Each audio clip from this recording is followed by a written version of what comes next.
तर मेरिटच्या आधारावर जागा वाटप झालं पाहिजे असं म्हटलेलं आहे काँग्रेसचे प्रदेशाध्यक्ष नाना पटोले यांनी। जागा वाटपाच्या फॉर्म्युल्यावरून नाना पटोले यांचं हे वक्तव्य आहे। तर जागा वाटपावर बोलणाऱ्या महाराष्ट्रातील नेत्यांकडे अधिकार तरी आहेत का असा सवाल राऊत यांनी केलाय। नाना पटोलेंच्या वक्तव्यानंतर संजय राऊत यांनी हा टोला लगावलाय। काँग्रेसने पहिली भूमिका स्पष्ट केली की मेरिटच्या आधारावर जागा वाटप व्हावे आणि मला वाटतं की आघाडीमध्ये समन्वयाने जागा वाटप होईल।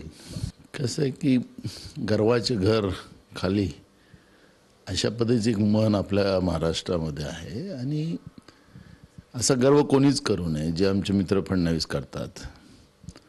हवा कोणाची आहे हे जनता ठरवतं आहे ते कोण आहेत, त्यांना अधिकार आहे, त्यांच्याकडे काय पॉवर ऑफ अटर्नी आहे। नाना पटोले असलेल्या राज्याचे आम्ही मुळात राज्यातच बोलत नाही आहोत ना। आमची जी चर्चा सुरू आहे काँग्रेस बरोबर, बघा राष्ट्रवादी काँग्रेस पक्षाचे अध्यक्ष मुंबईत असतात शरद पवार साहेब,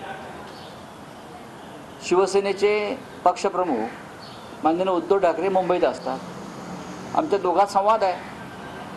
आता काँग्रेसचा हायकमांड दिल्लीत आहे, मी दिल्लीत बोलू। मला माझ्या माहितीप्रमाणे नाना पटोले आज दिल्लीत गेलेले, काल आमची अनेक नेत्यांशी चर्चा झाली।